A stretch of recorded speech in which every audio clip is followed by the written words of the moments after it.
This time, on time. Alright.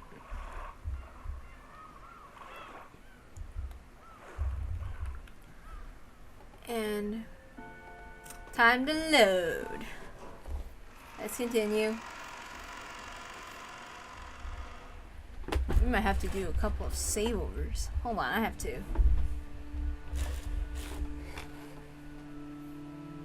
The clinic that Nanjo opened and later passed on to his son still existed on Nijima.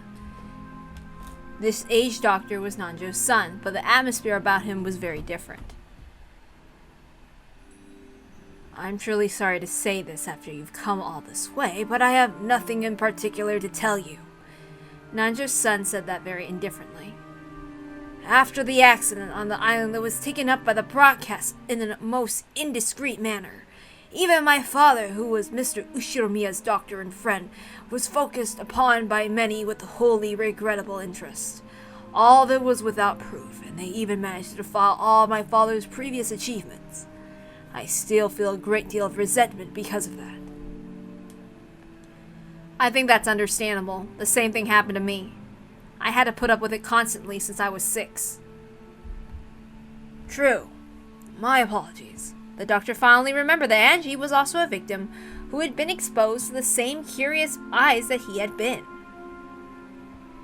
In that case, you can probably understand why I don't have to have anything to do with that incident. That was an unfortunate accident.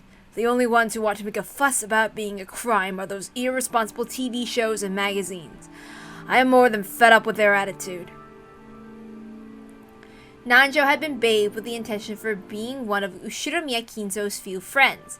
Because of that, there was probably an aggressive and persistent rush among the witch hunters, and the press to use Nanjo's son as well, a surviving relative, as a source of information. The doctor went on, criticizing the press indignantly. I really understand how you feel. For a person like me who was observed even in her personal life, and whose privacy, likeness, and even human rights might have been violated, it's really easy to pick on the anger of someone in your position. And for that very reason, I want to know more than anything else what in the world happened in that incident that so thoroughly ruined my life. So I came here. I'm a related party just like you. I messed up. I'm a related party just like you. Not a magazine columnist or an interviewer. Please don't get the wrong idea. I didn't come to do this for fun. Quit looking down on me. If we're gonna argue whose life was most screwed up by that incident, you're no match for me. Angie spoke sharply. The doctor, who hadn't imagined that he would be talked back to in such a forceful manner, couldn't help but fall silent. From Angie's perspective, the doctor really was whining over nothing. She really didn't want to be looked down upon. It was about time to let her understand how many days had passed for her before arriving on this island. The doctor realized he'd said something wrong and remained silent for a while, looking uncomfortable. I know it's probably painful to remember what happened at that time, but if there's anything that you do know, please tell me, no matter what it is. Of course I'll keep quiet about it. I visited here today to bring some resolution to my life. I'm 18. That incident took away 12 years of my life, and I'll probably keep on taking. Since that day, since I was 6 years old, I've remained shut away in darkness. Are you saying that despite that I still don't have the right to know? No! How rude of me. It seems that since all the others who came here were ill-natured folk, I instinctively put up my guard. I apologize for my rudeness. I understand. If you swear not to breathe a word of this to anyone, I'll tell you everything. Thanks, Doc. Then, if you would, please tell me anything you can. As you know, my father was not only Ushiromiya Kinzo's physician, but his friend through the game of chess. What the fuck is wrong with me? Come on, why are you saying head? Ugh! Fucking hell. Like, how the fuck does this correlate with this? Bro. Anyway. As you know, my father was not only Ushiromiya Kinzo's head physician, but his friend through the game of chess. That relationship was very long, stretching back to the time when Mr. Ushiromiya moved to Rokkenjima. Just how close were they? Very close, it seems. It It seems their connection through chess led my father to stay at Mr. Ushinomiya's mansion quite often. Although I may not be one to talk, Mr. Ushinomiya was extremely moody, and my father was an exceedingly magnanimous man who excelled at interacting with humans like him. It's not hard to imagine that he was a rare friend for the isolated Mr. Ushinomiya. Did you meant to say magnanimous? Did you say that wrong or right? Damn it. That day was the day of the family conference. At the Ushinomiya family conference, the inheritance and how it would be distributed were rigorously discussed, making it almost like a financial conference, which means Dr. Nanjo must have gained a trust so great that he was asked to attend even that event, right? My father was a simple doctor, so I cannot imagine that he was in a position to advise on the distribution of wealth for a massively rich family like the Ushinomiya family. He was most likely called there to assist with Mr. Ushinomiya's health, because it was not at its best at the time. As Kinzo's close friend, I'm sure my father would have kept his mouth shut. He was trusted not to leak the secrets of the family conference. Wasn't Ushinomiya Kinzo in a very bad health at the time? Were there any medical charts left behind? Perhaps he brought the medical charts with him on the day of the accident. I'm afraid to say the entire folder of Mr. Ushinomiya's medical charts has been lost. He was my father's patient, so I do not know the details. Around the time of the incident, did anything strange happen? Yes, there was one thing. However, it seems exceedingly likely to invite misunderstandings, so I very much do not wish to discuss it. What is it? Please tell me. For a while, the doctor beat around the bush, but after saying that much, he couldn't fool Angie by dodging the subject. He eventually gave in after making Angie swear to herself to secrecy and told her, "The truth is, several days after that accident, I received something by mail at my home." By mail? It was very curious. The sender was made out to be me, but I had no memory of it. Someone had faked my name and sent it. The destination was Rebun Island in Hokkaido. Excluding the northern territories, it is at the northernmost tip of Japan. The recipient was apparently a resident of Rebun Island, but the name was my father's. However, it seems there was a problem with the destination address, so it was stamped as address unknown, and returned to the sender, me. It was a truly strange tale. Nanjo's son's name was written as the sender. However, he said that he had mailed the letter. In short, that meant someone had faked his name and sent it. The destination was Nanjo Terumasa on Hokkaido's Rebun Island, but the lot number written on it didn't exist, so the local post office had been unable to deliver it and instead sent it back to the sender, Nanjo's son. What was inside? I do ask that you keep silent about this. It is extremely troublesome to me as well, and even so, I cannot throw it away. The doctor stood up and faced a bookshelf. They were packed a group of dictionaries that could have only been ornamental, meant to make it very clear the owner was an intellectual. When he pulled out several volumes out of there, a large brown envelope peeked out from behind them. He took that out and tossed it onto the desk. It had been carefully sealed with cellophane tape. Its faded color and dryness made it clear that it had been sealed 12 years ago. I ask most solemnly for your silence on the matter. Being so persistent that it was annoying, the doctor removed the seal with a paper knife. Then he lifted the envelope and already opened the mail envelope slip out. The envelope had a weight to it, hinting that there was something other than a letter inside. Hey, we're here where Angie is interviewing people who got mailed letters and the people who were left after. So you missed the part, with the bad part where Rosa was being mean to Maria again. Oops. The recipient was certainly Nanjo Terumasa. Just seeing that was a huge shock. Following that incident, Nanjo's corpse had not been found. He had eventually been treated as dead after going missing under extraordinary circumstances. And despite that, this letter is addressed to Nanjo in Hokkaido existed. One could almost take this as a sign he had faked his own death and escaped to Hokkaido. Was Dr. Nanjo really in Hokkaido? Or else was there another person with the same first and last names in Hokkaido? If my father had somehow escaped from the accident and lived on in Hokkaido, that would have made us a family of very happy, regardless of the circumstances. I also thought of that possibility at first. However, the envelope's destination and address does not exist. In short, this envelope whale had no way of reaching him. Is there a possibility the sender miswrote the correct address? Of course, I cannot deny it. However, judging from the residence house number, I find that hard to believe.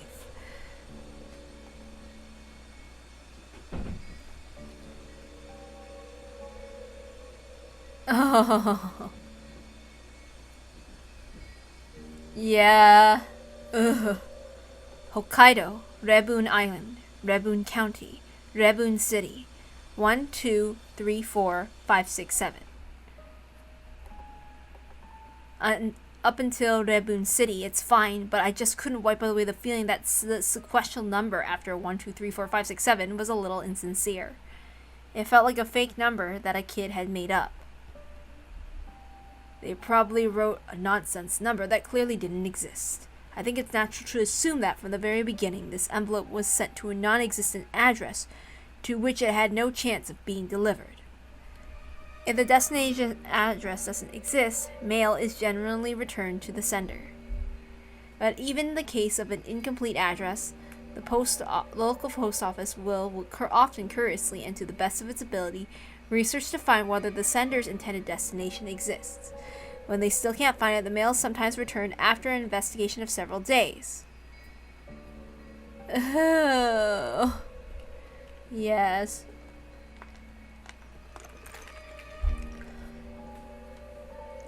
It seemed the same thing had happened with this envelope, and the stamp was postmarked on October 3rd. It was postmarked on Nijima. Nijima was a long way from Rebun Island. On top of that, the destination was also nonsensical. It had taken more than a week for the mail to be returned. In other words, there was probably a high chance that the envelope returned to the sender after an unfixed amount of time had been the goal from the very beginning. Why do something like that? Even before asking what it was that had been sent, this envelope was already wrapped in mystery. And inside it? Go ahead. After getting the doctor's permission, I tilted the already opened envelope. From the inside came a small folded letter and a small key and a number plate attached.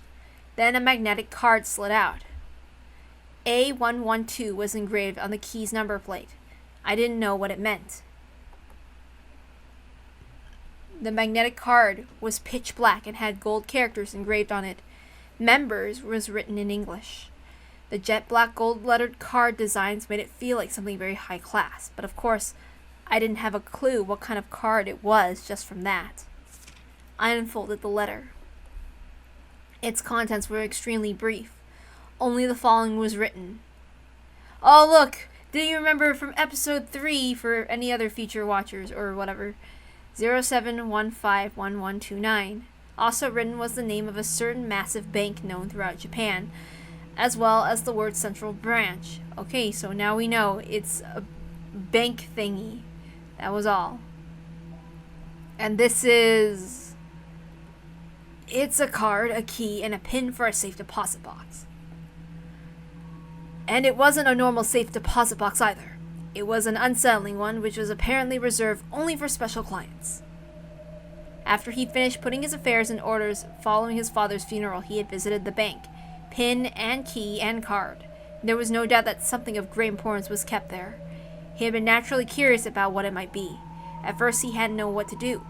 The card wasn't something he'd owned in the first place. When he mustered up his courage and showed the card to a bank clerk, he was then switched to a clerk of a clearly high status, and was guided to a large vault on the 4th basement. Oh, yeah. Yep. The security on the way there was strict. The doctor himself had stored valuable items such as real estate transcripts in his safe deposit boxes before, but this was something on a whole different level. Unlike the procedure at the deposit box I had been using, With this system, as long as you have a card, a pin, and a key, you didn't need to have your identity confirmed. But anyway, I was frightened about how imposing that secure vault was. And I wonder what kind of shady objects might await me to be stored in a place like this. And then, when I passed the card through the reader, I was asked to input the PIN. And after that 8-digit number was input and authenticated, I was permitted to access the vault. It was an incredible scene. A world like something from a sci-fi movie. The massive dimly lit silver room was covered with doors to safes. He had entered that room along with the clerk. It seemed that as soon as the card was read, the vaults he had a right to were determined. So the safes he could open were lit with a green light, while those he couldn't open were lit with a red one. A112 was one of those safes that were marked. By the way, there were several other safes marked with a green lamp besides that one. I think there were at least 20. There might have even been more in the other corner. In any event, I only had the key to A112. I had no way of checking the contents of the other safes. As the clerk watched, the doctor had unlocked and opened the safe.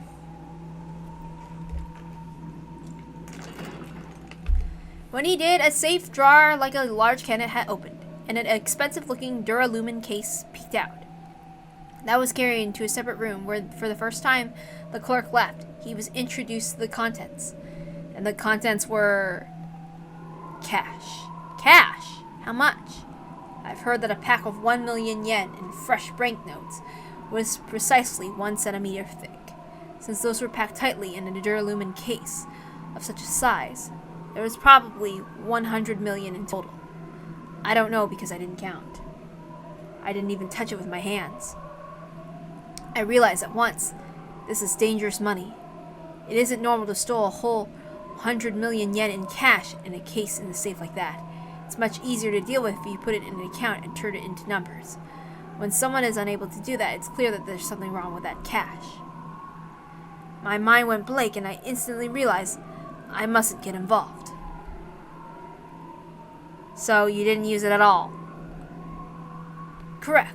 I locked it back up just as I found it and returned it to the original safe and left. I thought about throwing away that key and card, but I don't know what would happen. For that reason, I've been hiding in the back of this bookcase for a full 12 years. I still don't know what kind of money that was. Could I borrow this envelope? No. Please just view it here. Understood. Then if you'll excuse me. There's something I want to investigate. I took One-chan's grimoire from the knapsack I had set down. I opened to the page where the paragraph Beatrice had written to One-chan and compared it to the handwriting on both.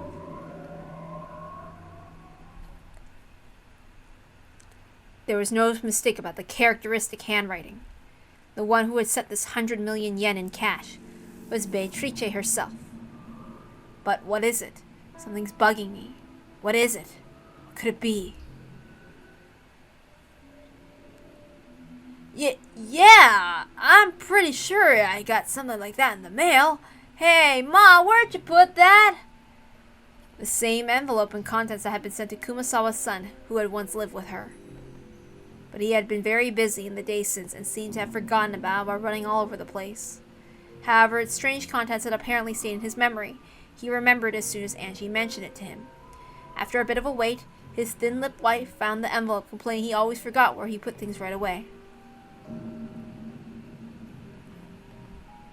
The modus operandi for the sender and recipient was the same as Nanjo's son. The sender was made out to be Kumasawa-san, and the recipient was Kumasawa Chiyo. And the destination address was in the Okinawa Prefecture. Okinawa Prefecture, Yaeyama County, Yonaguni City. 1, 2, 3, 4, 5, 6, 7. Yonaguni Island was at the westernmost tip of Japan. The lot name was the same name sequential number that had apparently been chosen without much care. Now is certain. This envelope was definitely sent with the goal of having it be returned to the sender. Its contents were exactly the same. A letter with the PIN and the bank's main branch written on it, and a magnetic card, a key with an attached number plate. The inscription on the number plate was A113.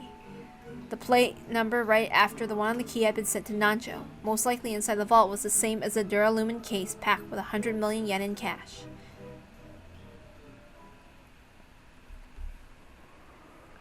I get the feeling my dead mother sent it to me from beyond the grave. Don't really get what's inside, and it's creepy, so I just left it alone all this time and completely forgot about it until today. So, you know what this is, girl? Could it be the same kind of thing that came to your place?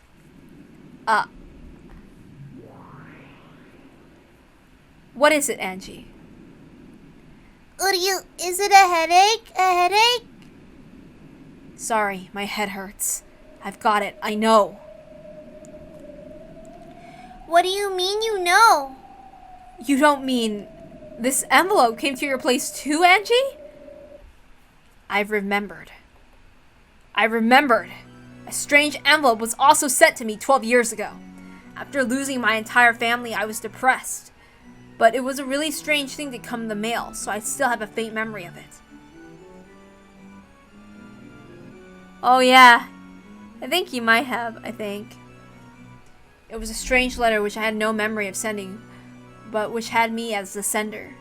I forget the destination address, but the name recipient had been Ushiromiya Rudolph. I hope they're still there, because they only allow me 1 week to keep them up, and then I have to... I have all of them, like, in a memory drive thing, and I still have to edit all those videos, and it's been a while, because it's a pain to edit. My father. I remember how disturbed I was when I got the letter.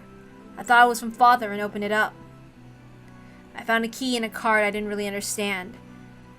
I felt let down and threw it away somewhere, I think. Yes. A long time. I don't know. I still only have the first episode up, I think. I don't think I have episode 2 up yet, or only partially, probably. Where did I put that envelope? I probably lost it somewhere in that chaos that followed.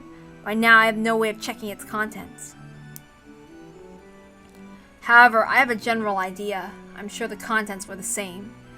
Without a doubt, there had been a key, a card, and a note, and a pin inside the envelope. Beatrice. What is she trying to do here? Should she hand out this stupid money to all the surviving relatives?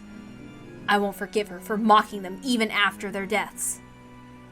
Uryu, Angie. Sakutaro acted nervously. I looked at his worrying face. My agitation began to cool off bit by bit. I'm sorry. My hatred of Beatrice isn't anything new. I was just surprised and angry to find out that I had a connection with a witch already, at the age of 6 on that day. For the past 12 years, you've been constantly enslaved by Beatrice's curse. This might be proof of that curse. But please hang in there. Breaking through that was supposed to be part of the goal of this journey. That's right. Just letting out the blood rise to my head won't get me anywhere. I have to think calmly. What's going on? What's the meaning of handing out 100 million yen to the relatives? Is she trying to provoke us? Damn that Beatrice. Angie, calm down. Uryu. As Sakutaro buried his head in my stomach, he urged me to stay calm. I took another deep breath and started thinking.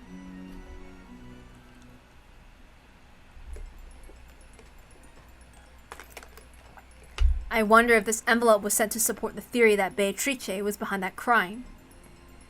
It was postmarked right before the family conference. It was intentionally set up so it would be sent back after some time. They wanted it to arrive after the incident, is that it? Yeah, that's what it implies. But it raises a few questions. Why use such an uncertain method? Uncertain? Yes. After all, no one could even guess at how many days it would take for the mail to return before you used this trick. Normally, you couldn't even guess at the amount of time it would take for the receiving post office to do their research and determine the recipient was unknown and return it. Yeah, now that you mention it, it'd be more dependable if they just set an arrival date and mailed it that way. Uryu. Maybe, but still. If they mailed it on the day before, then no matter how quickly it returned, it probably would arrive Monday or later. I wonder if they wanted to make it seem like a letter from the dead. A letter from the dead, you say? You're right. It surprised me and made me feel bad. Some mail with my dead family's name written on the outside in large letters was thrown into the mailbox with an ominous label attached. However, it doesn't really make sense to me. I would have mailed it to arrive on a specific day. I just can't understand why would someone allow the uncertainty of it arriving on a day other than the one they imagined.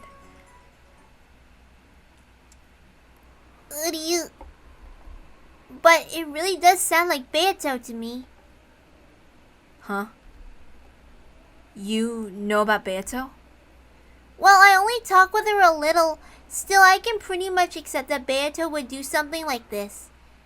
Can't you imagine that happening too, Mammon? Beato likes pranks like this, right? Yeah, that might be true. I wouldn't put it past Beatrice to try a vicious prank, like a letter from the dead. No, that's not all. Beatrice would find it more interesting to do it through an uncertain method instead of one that was absolutely certain. She would find an uncertain method interesting. I remembered Maria's diary.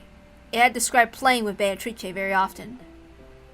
Beato is a bit of a cunt. Sakutaro, who taught you that bad word? It was Mama, I swear. During those times, Beato sometimes played pranks on the adult relatives of Maria, but those pranks always had a touch of witch aesthetics, which was that they were more interesting when they were uncertain. One day, Maria and Beato decided to use a wind-up mini-car that she bought for a prank. Satan. Oh yeah. I don't think Mama would ever say that. She's never home. Do you think it was Satan? What? Don't look at me! It was a popular toy at that time. If you made the minicar go back up, it would wind up the springs in the tires. Then, when you let go, it would race forwards. They had wound up the minicar and set it behind like a milk jug. In other words, the prank was that if you lifted the milk jug, the minicar would jump forwards and surprise whoever did it. Hoping that someone would get caught in this prank, One-chan and Beato watched the adults from the shallows for their whole tea time. They were looking forward to seeing someone get caught by it, but no one moved the trapped milk jug. The trap ended up in a misfire. When One-chan had muttered, "We should have put it somewhere where it would have definitely caught someone," Beato apparently said this: "The most interesting and thrilling traps are those where you don't know who will get caught, or even if anyone will get caught at all."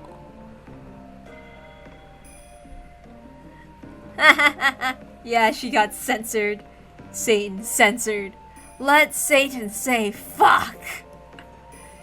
It probably is true that you wouldn't get this kind of excitement from a trap that would certainly go off. Similar accounts occurred in multiple places, making it possible to guess that the witch called Beatrice had a fickle character and loved a random thrill. A fickle person is very hard to deal with. I can't spin the chessboard around to find out what that witch from 12 years ago was planning.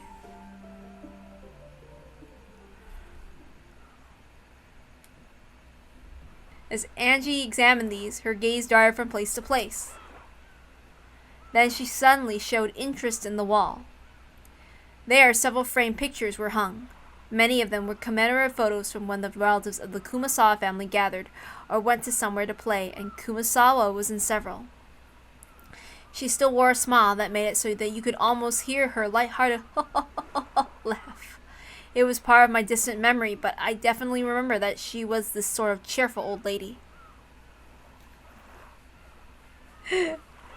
Oh my god! Did you notice anything different about Kumasawa in the days leading up to the incident? Nope! She looked the same as ever. The family conference put her on edge. She was always grumbling about how tough it was. What's this? Among the several frames, there was one that had something other than a picture of people in it. It was a picture of an enlarged relief of a door from a Western-style house or something. You couldn't see any interesting subject in the matter, which actually bugged me a bit. I wondered why anyone had gone to the trouble of taking it. As I got closer, I realized some of the characters had been written with a pen.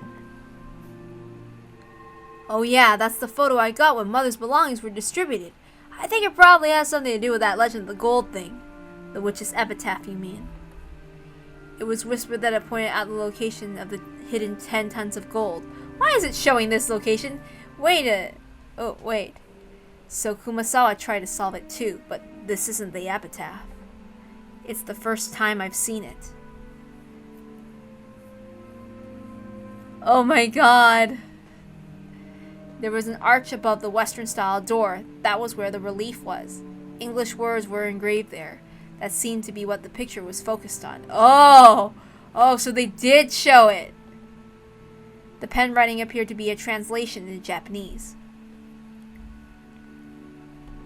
This door is opened only at the probability of a quadrillion to 1. You will be blessed only at the probability of a quadrillion to 1.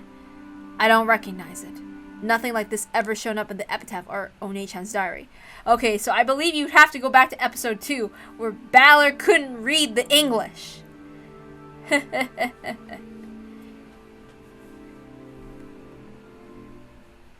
In Mother's belongings, there was quite a few photos and notes that looked like she was trying to solve the riddle of the epitaph. Mother was actually surprisingly fond of that kind of thing, and there was a rumor that 10 tons of gold bars were written somewhere, so I was surprised she got absorbed by it. Kumasawa, the Golden Witch. Oh no. That was supposed to be they forgot to the Erica and Satan contest, where they both compete over who can say the most hate stuff. Oh my god. In both Maria's diary and her grimoire, there was a description of the witch's epitaph. It had talked about how the ceremony to open the door to the Golden Land, Beatrice's resurrection ceremony, Beatrice's secession ceremony. On and on. Maybe the most interesting one was the last part about being a secession ceremony. According to Beatrice, if you were able to solve the witch's epitaph, you would receive not only 10 tons of gold and the Ushinomiya family inheritance, but her own magical power and name as well as the title of the Golden Witch. Along the Ushinomiya family household at the time, the witch's epitaph was thought of as a difficult quiz, which the family head Kinzo had arranged for who to choose his successor. But with the Mariage Sorciere interpretation, the questioner was Beatrice herself. She had posed the question in part to choose her successor. There were still slight discrepancies in the details of the two interpretations. Either way, its ominous contents brought to mind a bloody serial murder, and both of the message balls drew a tale of crime following the pattern. If I could solve the witch's epitaph now, 12 years later, I wonder if I could expose some plot made back then. Oh my goodness gracious. Yeah, they missed an opportunity of Erica versus Satan. The two most spiteful and scornful. I tried to solve it many times myself, but I never did have a clue what it meant. It seemed that many witch hunters tried as well. I also found the theories like the La Plata theory and the Enoir theory in certain books. I don't know how the heck to say that. However, neither of these theories were conclusive. Are there any other materials? I think so, but they're all split up between my siblings. I don't have a clue who has what. Sorry. Just reading this English text that Kumasawa took to a picture of, it gives the impression that this was a forbidden door that was rarely opened. But where in the mansion is it, I wonder? Judging by the lighting, it looks like it's outside. I wonder if Kumasawa thought the gold might be hidden in there. Who knows? Either way, I do wonder where in Rokkenjima Mansion it was.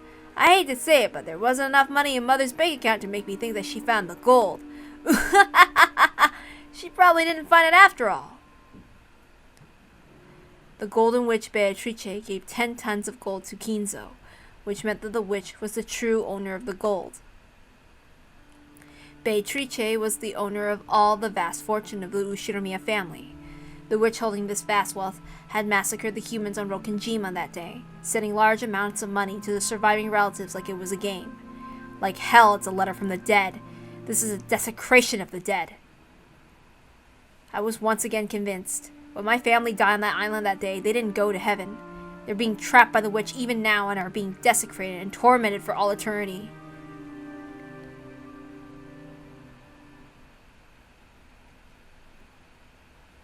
The last place Angie visited was a store in the region between the housing district and the retail stores with a signboard saying Marufuku Sleep Shop. There lived a man who had been the boat captain of the ferry boat to Rokkenjima at the time. Even he, who had once lived as a man of the sea, had retired after contracting a serious illness, and was now taking care of the house of his son and his son's wife. "I remember it very well. You're still about this small. Look how you've grown. And it must have been very tough on you. I know very well how you must feel." The former boat captain was in such high spirits you couldn't really tell why he had retired in the first place. His memory seemed clear, too. He could remember the events of more than a decade ago, and apparently even about how Angie had been at the time. The way he chatted was very helpful for Angie. But at the same time, he also remembered the final family conference as well. The fact that he remembered even details like Balor's fall madness on the boat was actually painful for her. It had been so back then as well, but even now there was no public way to cross to Rokkenjima. It was necessary to make an individual request to an owner of the boat to make the voyage. I had been unable to arrange a boat to Rokkenjima, so if he refused me, such a voyage would probably become hopeless. "I get you. It won't be easy to find a boat eager to get to that island. By now there is even some who call it by its old name, Akujikishima, instead of Rokkenjima. It's understandable why the sailors around here would turn down your request." I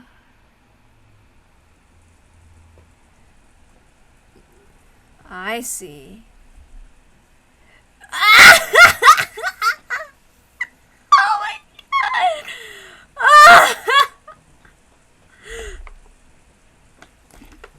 The only man who went to Rokkenjima didn't get the gold and still survived. It was the boat captain. He committed the murders. He killed them on the boat, dumped their bodies off in Rokkenjima, then he left. Oh my god.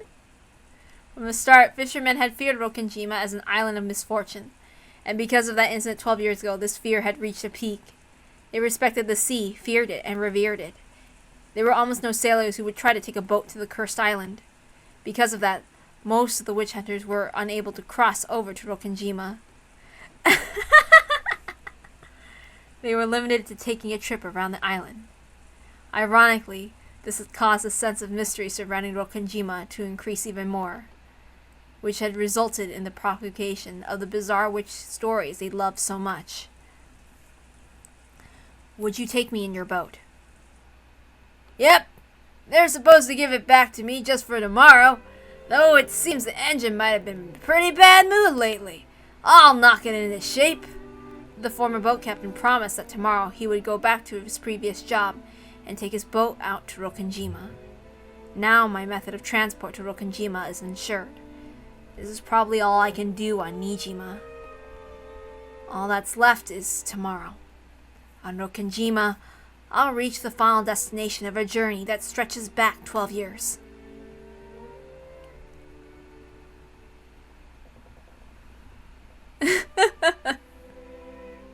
Isn't that great? This way it looks like you'll be able to go on the island. It sure does. I heard that it would be hard to find a boat, so the boat captain's helpfulness really saved me. Although it may not be the same as it was for you, Angie, I'm sure the incident 12 years ago has been a thorn for the boat captain as well, one that he still hasn't been able to pull out. Uryu, even the boat captain wasn't able to sort out his feelings this whole time. That's probably true. If this guy has taken his boat on October 5th as promised, there's a chance that he could have saved a lot of people. If he hadn't been hesitant to go out just because of a little wind.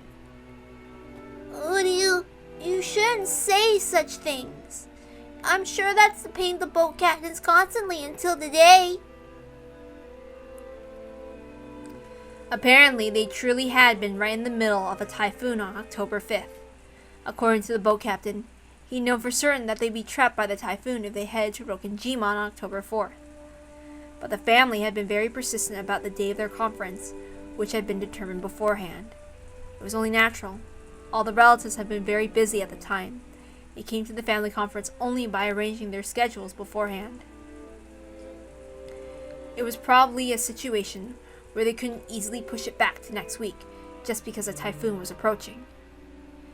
It wasn't the boat captain's fault, but perhaps you could say he wasn't so irresponsible that he could place the blame wholly on the typhoon.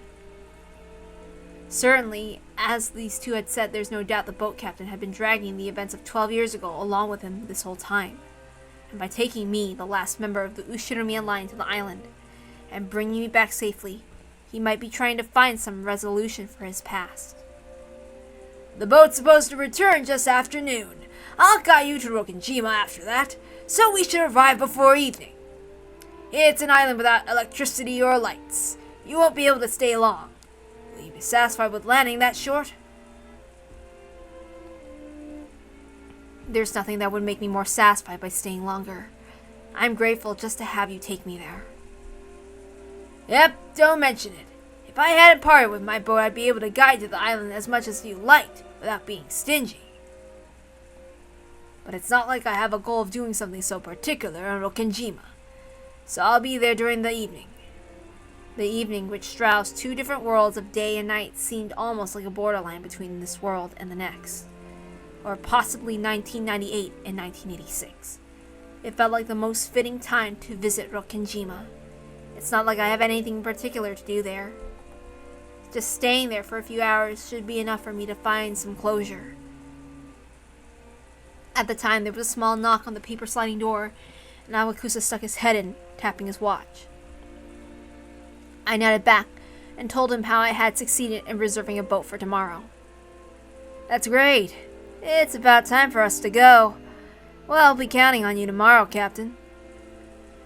Sure, leave it to me. I've heard all about how you guys gone through. I also watched the talk shows at the time and was disgusted by the people who stirred up that incident just for fun. I'll help out in any way I can. Thank you very much. Then we'll see you noon tomorrow. Here. The fare for the boat. Angie took a wrap wad of 10,000 yen bills from her top pocket. The boat captain should have noticed its thickness as well, but he paid it absolutely no interest and shook his head. I'm grateful to you. This is a sign from the heavens. I've been given a final chance to take you to Rokenjima and bring you back safely. Now I'll finally be able to finish the final job Kinzo entrusted me with. So I'm grateful to you. I'm more than enough money from Kinzo back then. I can't accept yours. Thank you very much.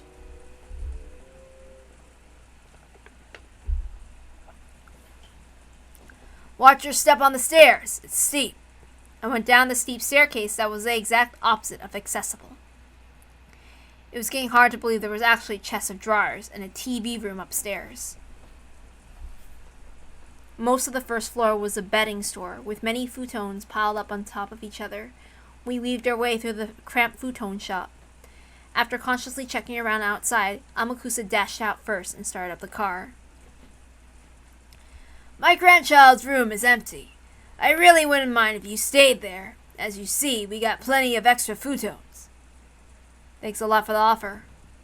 But this way, even if the unexpected happens, you won't be bothered. I don't know the details, but it seems you got caught up in a lot of trouble. There's a rumor that some suspicious people are searching for someone. That wouldn't happen to be you, would it? Who knows? And she played dumb, but it looked as though the boat captain had guessed. My job is to take guests to Rokenjima and bring them back again. That job was put on hold 12 years ago. It still hasn't ended, so thanks to you, I'll finally be able to finish it. So listen, let me finish this job, okay? You understand me? Yeah. It's not like I'm going there to die. But part of me does feel that I could die on that island. I'd surely be able to go to where my family is. I've finally become aware of it. I might have been planning to die on that island. I might have come all this way heading toward Rokenjima in search of a place to die. The boat captain had guessed that as well. That's why he repeatedly told me not to die. Yeah, I won't die. I promise. After all, I'm still not sure if there's any reason why I need to go to Rokenjima. No, I'm sure there's a reason. Even if there isn't one for you, there is one for them. The island called you. That's why you came here. That might be true. I might have been called. I was called. For what reason? For them. Father, Mother, Balor, and Maria. Or maybe the Golden Witch, Beatrice. What is on Rokkenjima? What will I achieve? Even though tomorrow is finally almost here, I still haven't been able to understand my own mission.